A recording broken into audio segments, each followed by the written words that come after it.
provas conosco e nós saímos aprovados. Amém. Este era Paulo, não é? Então Jesus, que tinha os mesmos atributos de Deus, ele já olhava até para nós no dia de hoje.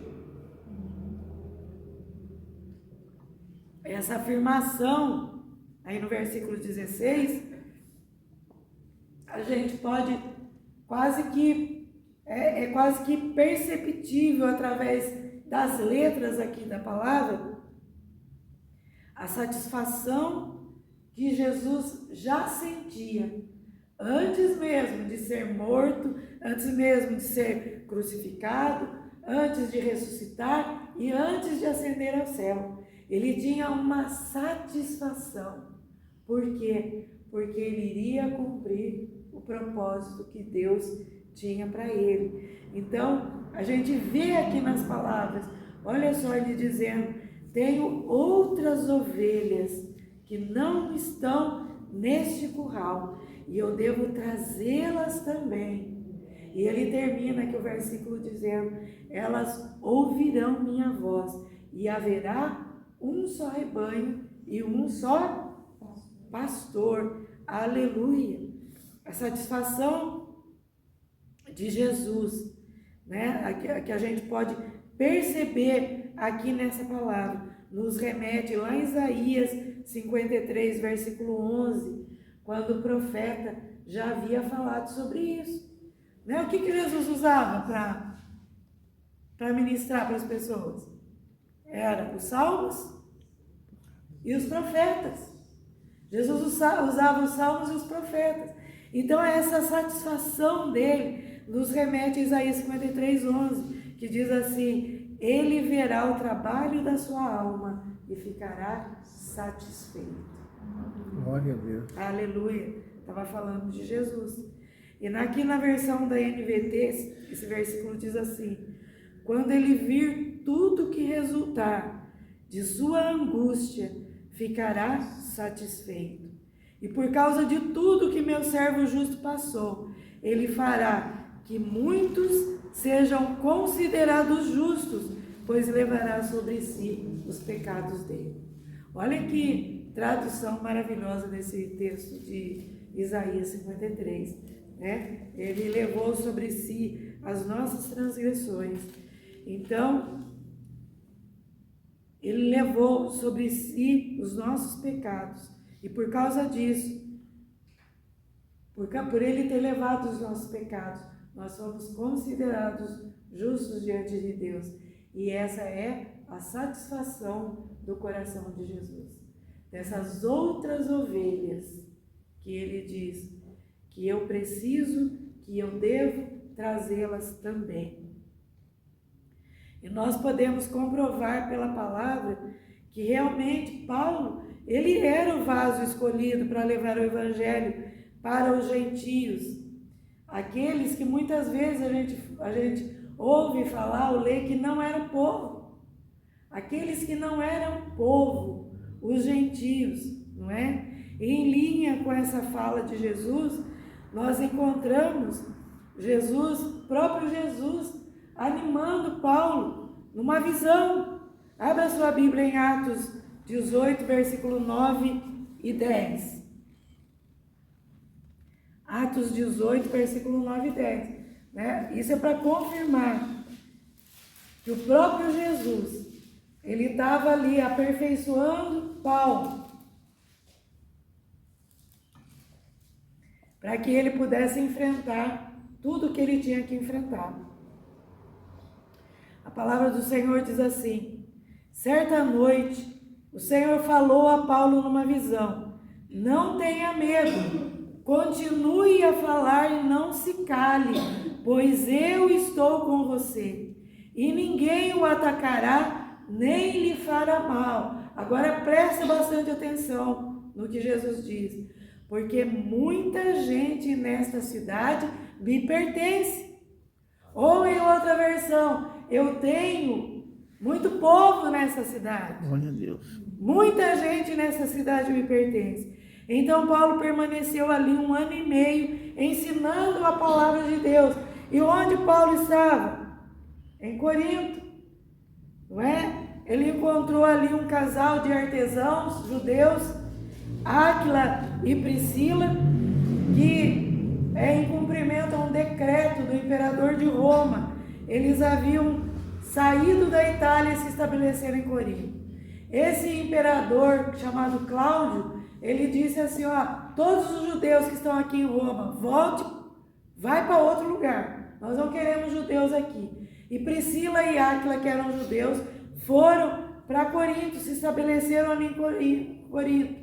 E Paulo se encontrou com eles e teve uma identificação, porque Paulo também era um artesão. E o artesanato dele era o mesmo de Priscila e de Áquila.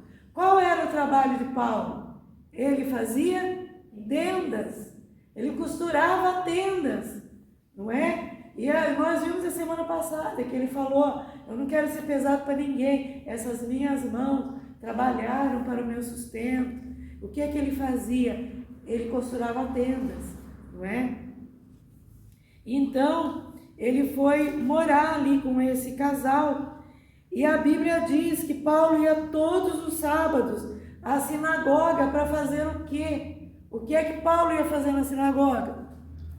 Ele ia lá para ser xingado, para ser ameaçado, para ser insultado, para ser ameaçado de ser preso, não é? Porque ele ia testemunhar a respeito do que o Senhor havia feito na vida dele.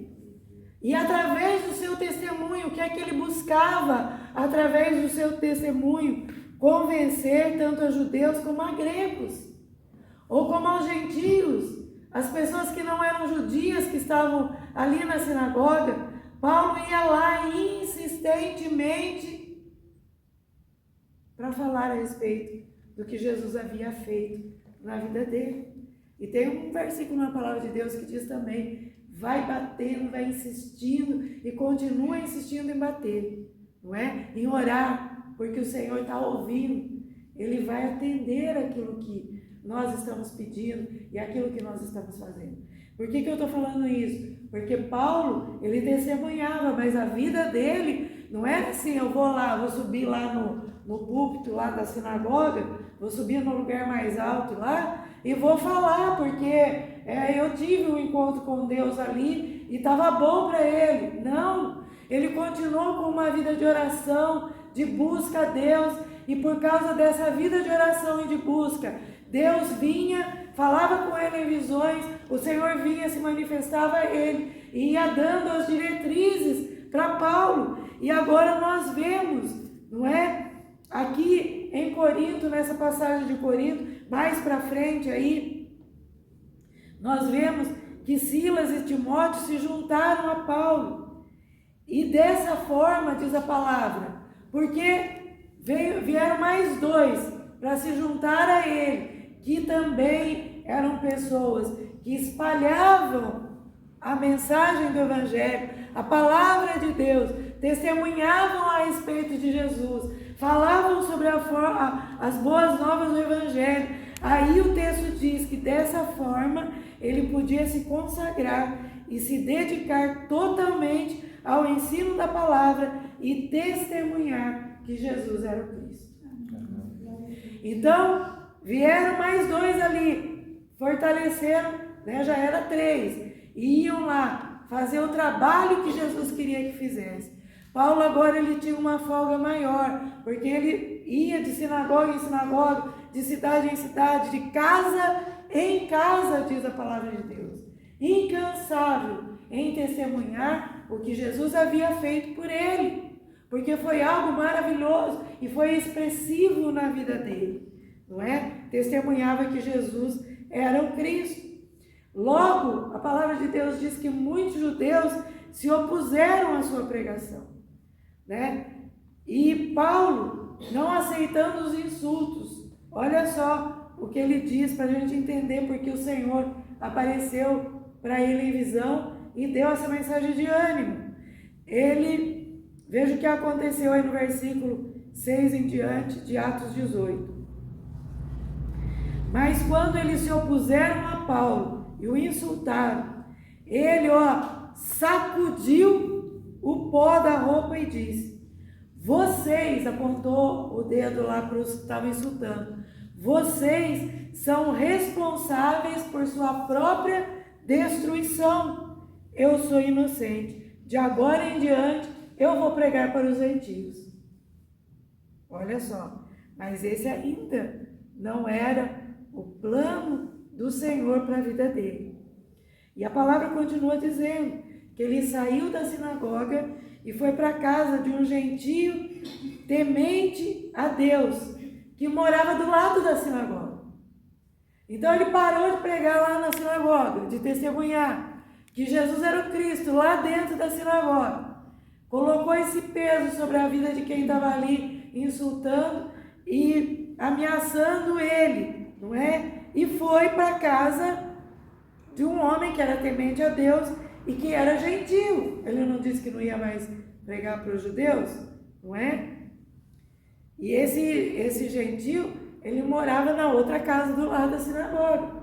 Ele não estava ali, aqui, mas ele estava ali, falando e testemunhando a respeito do Senhor, não é?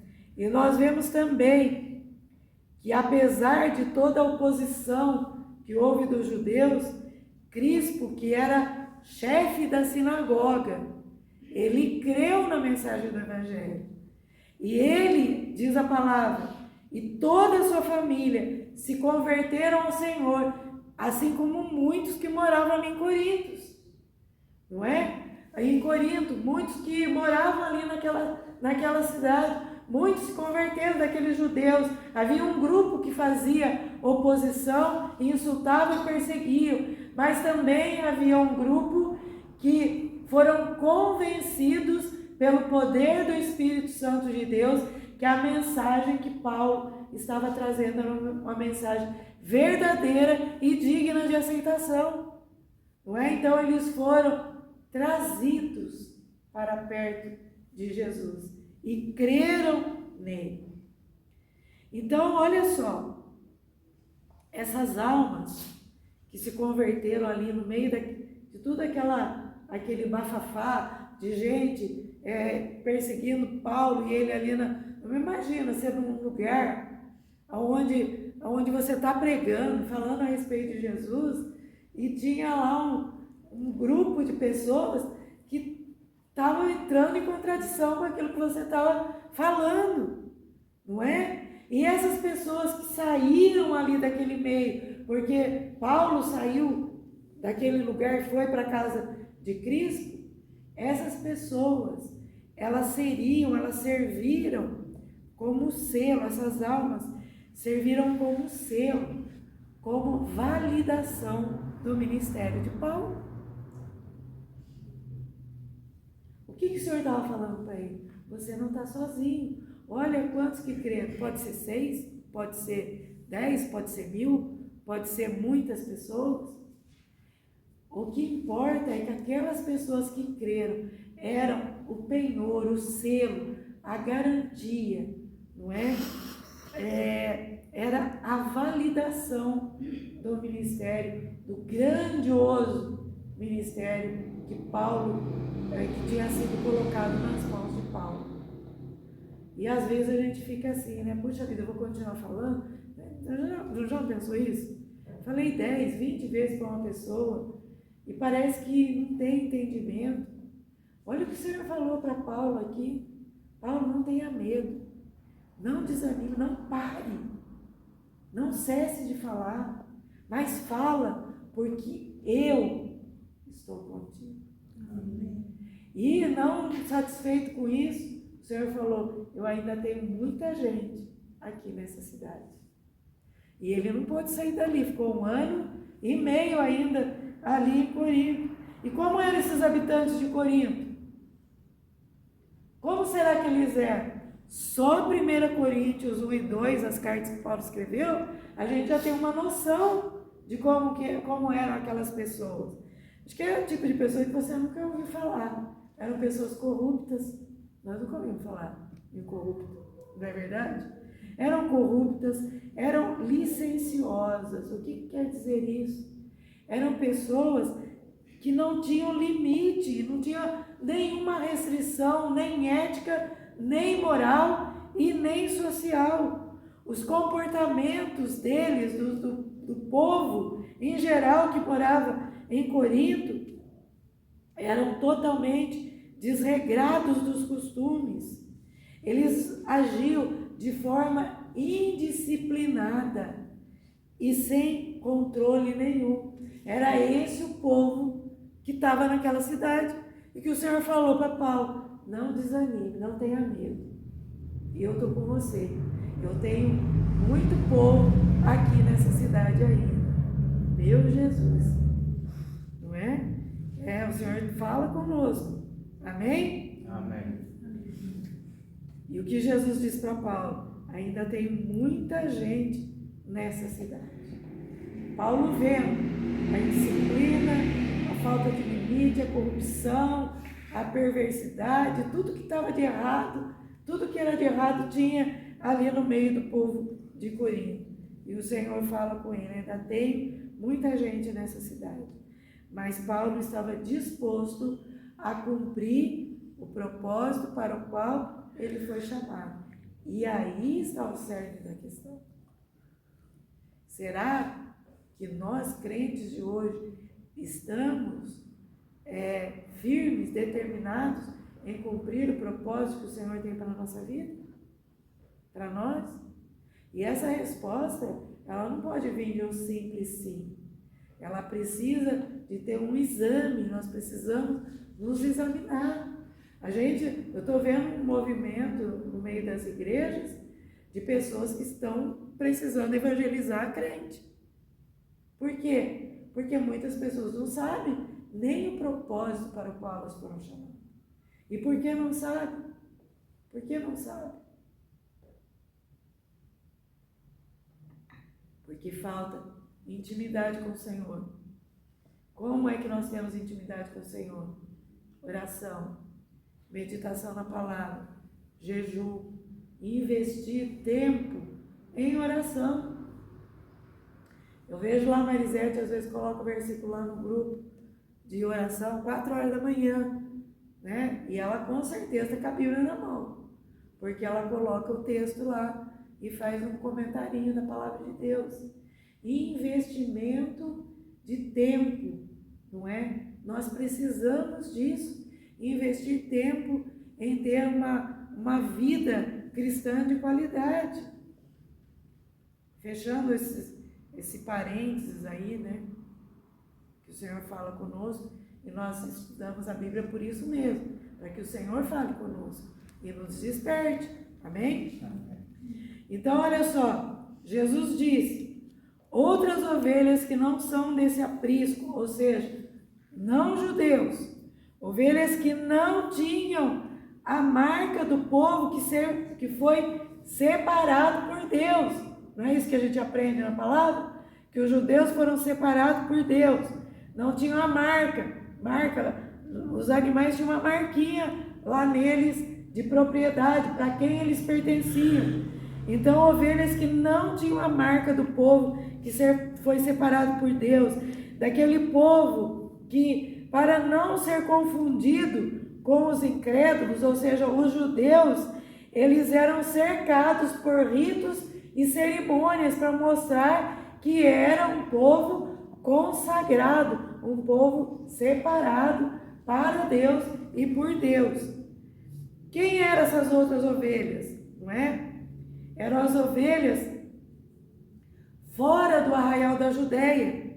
A mensagem do Evangelho é tão libertadora, é tão viva, que não podia ficar restrita em uma só localidade. Ela precisava expandir.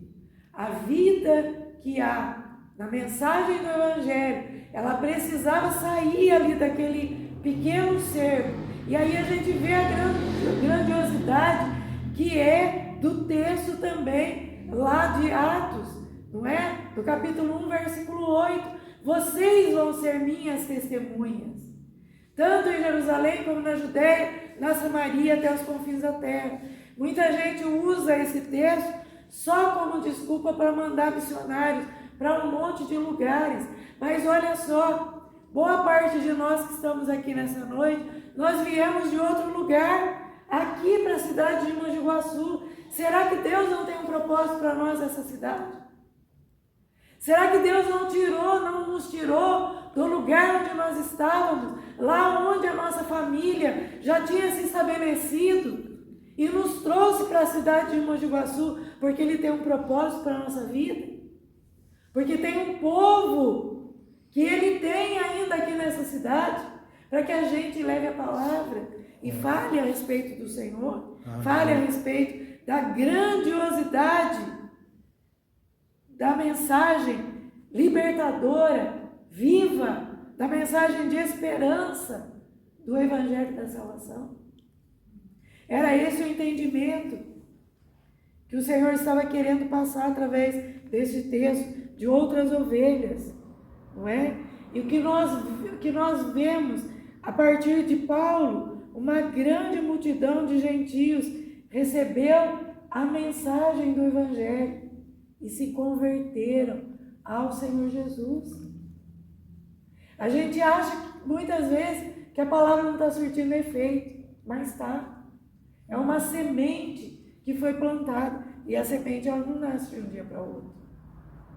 Ela precisa de um tempo para que ela possa romper aquela casca que envolve ela, para que possa nascer ali o embrião, e esse embrião comece a romper todos os limites que a terra impõe para que ele saia para fora. E nós precisamos entender esse tempo de rompimento da semente.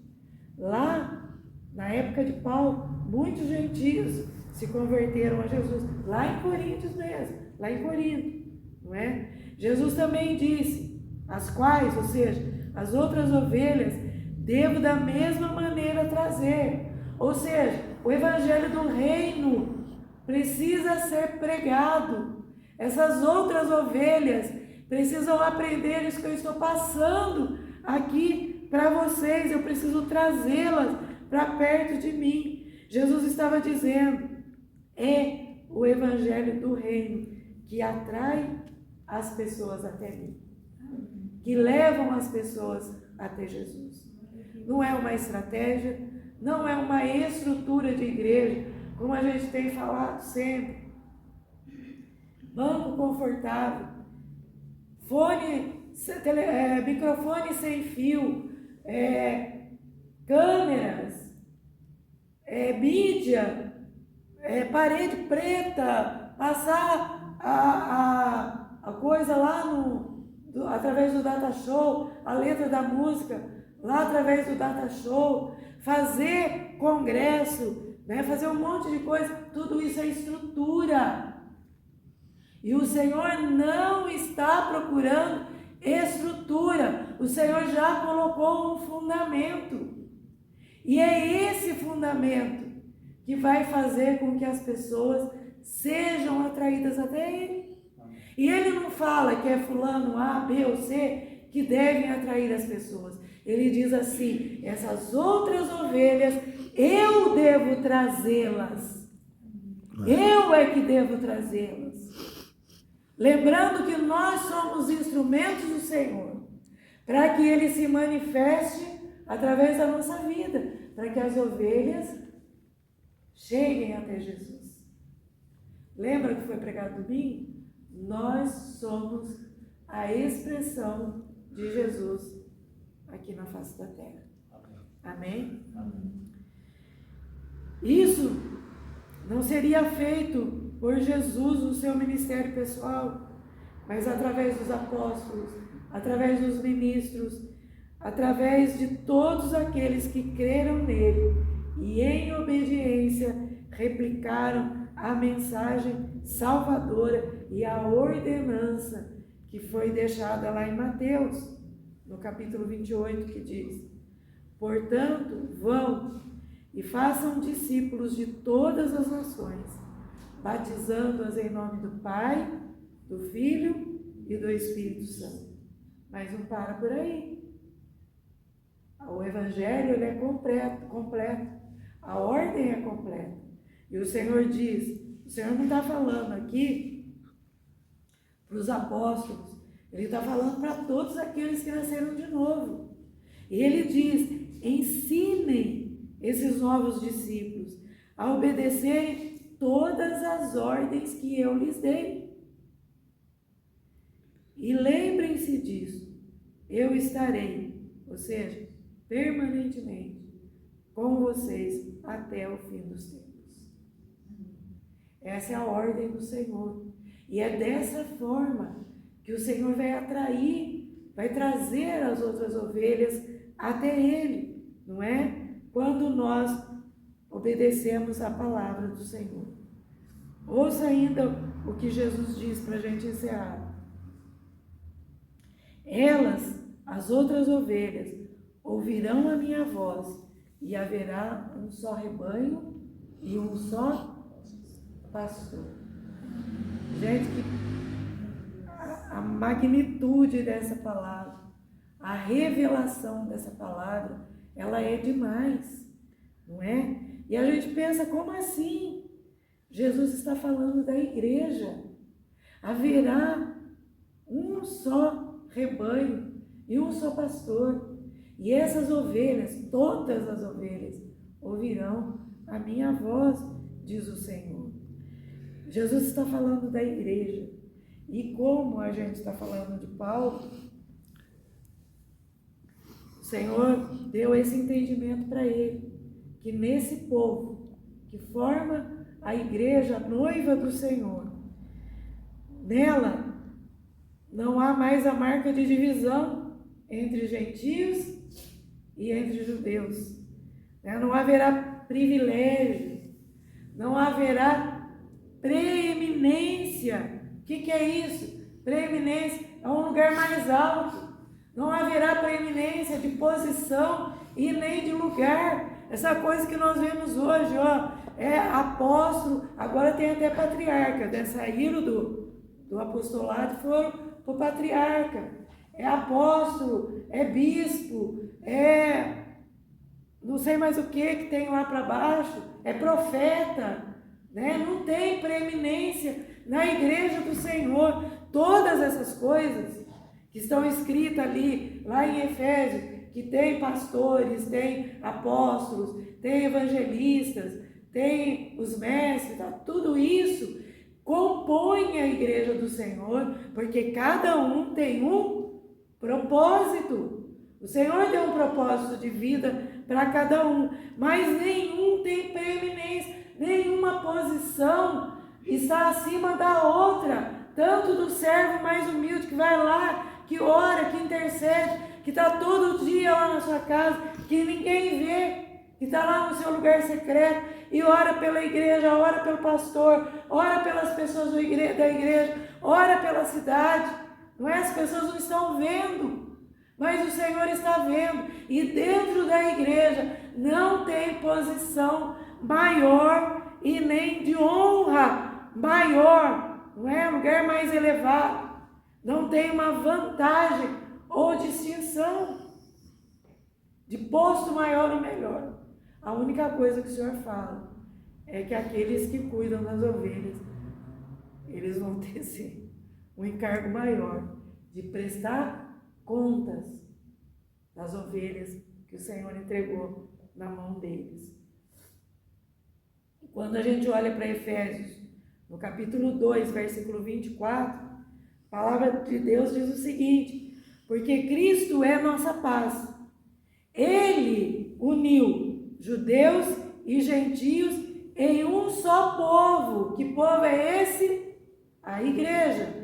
Ao derrubar o muro de inimizade que os separava.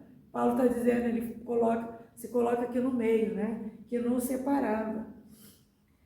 Ele, Jesus, acabou com o sistema da lei, com seus mandamentos e ordenanças, promovendo a paz, e reconciliou com Deus esses dois povos em um só corpo, pelo ato da cruz, por intermédio da qual ele destruiu toda a irreconciliabilidade, ou seja, a inimizade. A cruz de Cristo, ela veio para derrubar o muro de separação, de uma vez por todas, e ele uniu no próprio corpo de Cristo, no seu próprio corpo, que é a igreja, que é vitoriosa, que é a igreja que a porta do inferno não pode prevalecer contra ela. Ele uniu os dois povos em um só e reconciliou esses dois povos com Deus. Amém. Aleluia. Vamos para mais uma citação, eu sei que você aguenta. Já que a gente termina aqui. Romanos 10, versículo 12. Nesse sentido, não há diferença entre judeus e gentios, uma vez que todos têm o mesmo Pai, o mesmo Senhor, em algumas versões, que abençoa generosamente a todos que o invoca, pois todo aquele que invocar o nome do Senhor será salvo. Olha só o que Paulo diz em Romanos: não haverá mais diferença, uma vez que todos têm o mesmo Senhor, o mesmo Senhor. O que Jesus disse em João 10, versículo 16, eles terão o mesmo pastor, serão um só rebanho e terão o mesmo pastor. E termina o versículo aí 12, todo aquele que invocar o nome do Senhor será salvo. Vocês aguentam mais um pouquinho? Amém. Amém? Jesus disse mais: e haverá um só pastor, ele, Jesus, o mesmo Salvador, tanto de judeus como dos gentios. O mesmo libertador, o mesmo amigo, não importando o contexto geográfico, nem a denominação a que essas pessoas servem ao Senhor, considerando apenas que sejam crentes verdadeiros, que sejam conscientes de que foram lavados e receberam a redenção pelo mesmo sangue. Aleluia! O sangue que foi derramado por Jesus na cruz do Calvário e que possui o mesmo destino, a mesma esperança viva. E que destino é esse? A pátria celestial. Aleluia! 1 Coríntios 12, 13. Alguns de nós são judeus, alguns são gentios, alguns são escravos e alguns são livres, mas todos nós fomos batizados em um só corpo pelo único Espírito e todos recebemos o privilégio de receber o mesmo Espírito. Tanto judeus como gentios. Aleluia! Comparando com Gálatas 3, 26.